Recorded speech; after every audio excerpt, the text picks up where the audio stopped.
back. Video 3 of our week of a marketing plan.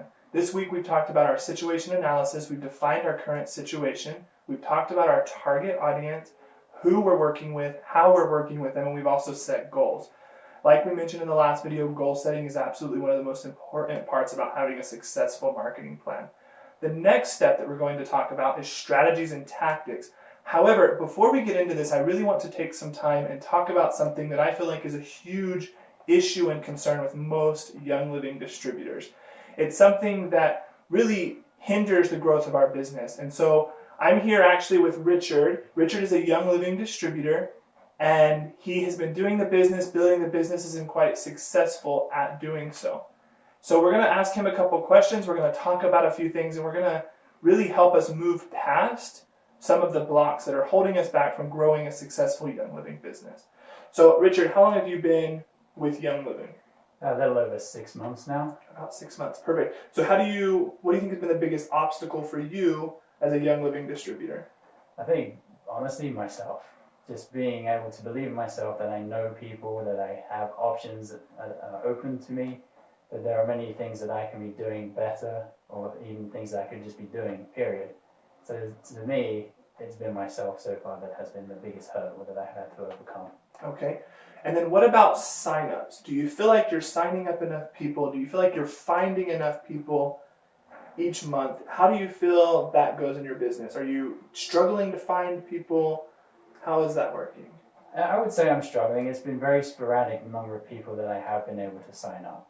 And mainly that is down to me, but I think the biggest thing is just educating the people that we talk about with about oils and helping them to understand the benefits of using these great products and how not only can it help them and their health and their lives, but also how it can help them financially in terms of a business opportunity.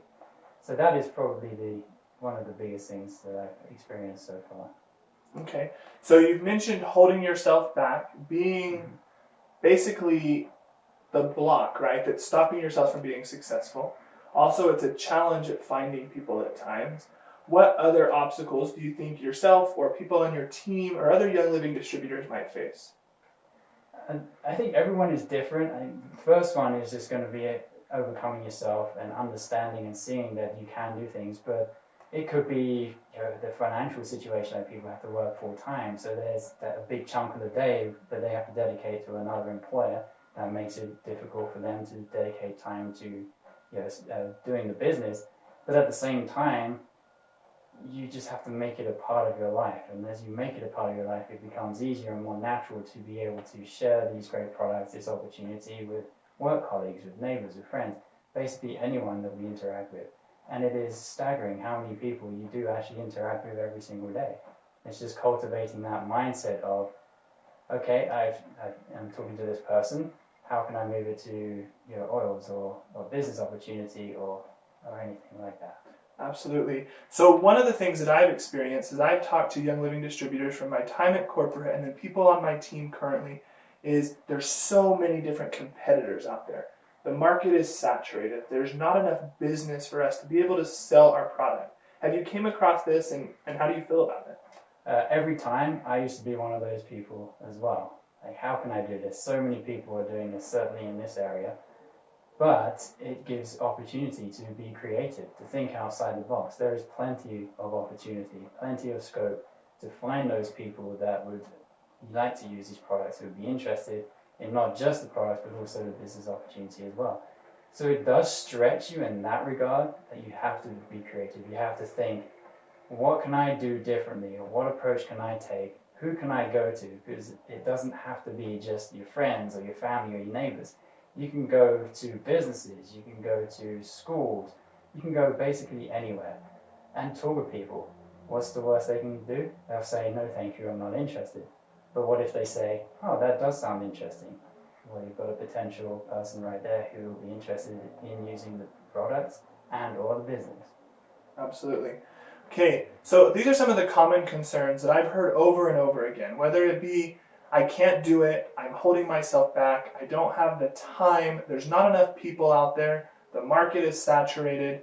I've heard them all. And these are all legitimate things that we all face in our Young Living business on a regular basis. I have people in my downline that face this. I face this myself at times. I will get frustrated because I can't find enough people. I can't find enough people to talk to in a day about the product and what they do. Or the people I do find are with a different oil company, and it feels like a constant roadblock. One thing that I want to touch on though is now that you have your marketing plan and we're creating that, it really changes your focus. So the marketing plan is a great resource to your business, but the biggest benefit that comes from this plan is a change in mentality. It changes you to be able to now focus on your business, to be able to tell yourself that you're going to be successful and that you're not going to have these things holding you back.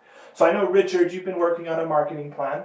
You've been going along doing different things over the last little bit. You've set new goals. You've set new focuses.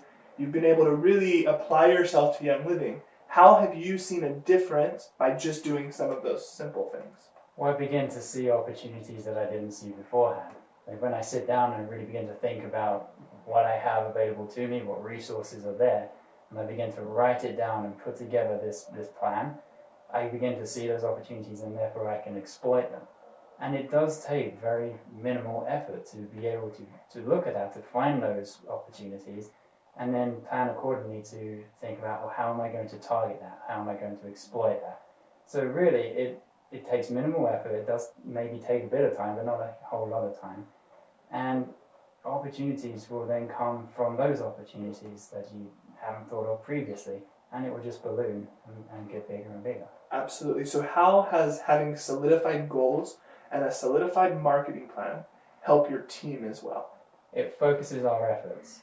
I think that is the biggest thing, because you can end up with so many opportunities and not really know which direction do I go, what's going to be the most beneficial right now, or so few opportunities and you just think, well, what is the point? But having that focus and really looking at what is out there, what is available, it enables us as a team to work together, because we are a team, and to exploit those opportunities, help each other out. And I think that is one of the biggest things as well in doing a business like this, to really work at it, to really have that enthusiasm for it. Surround yourself with people who are doing the same thing. It's like with anything, any interest, any challenge, whatever it may be, surround yourself with people who will help you, who will lift you up, who will encourage you. And it really does make all the difference. Absolutely. So one last question and then we'll finish up briefly. As you're growing your Young Living business, there's many times that we may lack confidence. We may question what we're doing, how things are going. How has having this solidified plan boost your confidence and help you develop yourself into a leader for your team, for future prospects, and just really your overall confidence in the success that you can have with Young Living? Well, having that plan gives you a greater idea of what you're going to do, how you're going to achieve it. Now, do plans always go according to how you lay them out? No, not necessarily, but it gives you that foundation from which to build upon. You may be talking with someone that you've been thinking about for a long time, and they'll say something that you completely didn't expect. But having prepared and thought about it beforehand and set some goals of how to help this person, inevitably helps you to be able to accommodate their concerns that they may have and to ultimately resolve them. Absolutely. It doesn't always work, but it helps to achieve things more often than not. Right. So I agree 100%. Having this solidified plan, you're going to run into things. Things are going to happen. It's not going to always go as planned. But do you feel like your business is growing more accordingly to this plan and it's growing better than it was without having a solidified plan? Absolutely, without a shadow of a doubt. Awesome. Without this plan, I would just be sitting, not really knowing what to do, scratching my head, not going anywhere. But now I have that plan, I have something to work towards. Awesome. Okay, so guys, focus and take some time this week. Write down 10 to 15 things that are really holding you back. Things that you struggle with in your Young Living business, problems that you may have. This could be an upline that you don't get along with. This could be someone on your team that you have issues with. This could be so many different things. It could be a lack in confidence. It could be not understanding seed to sale, not knowing how the Young Living compensation plan works. It could be just simply not having a successful roadmap to get you from point A to point B. Focus on these things. Write them down and come up with a solution to move forward. Don't let these things hold you back from the success that so many people are having with Young Living, the success that you deserve to have, and the success that's yours. I'm excited to be working with you all. I can't wait until next week when we have the opportunity to really dive into strategies and tactics and really solidify your marketing plan. Over the next couple weeks, you will start to see differences from this plan. It doesn't take months, like I mentioned, it happens immediately. Change your focus, change your mindset, work on your plan and develop this. Share your goals with your friends and loved ones, have them hold you accountable, and you will see success.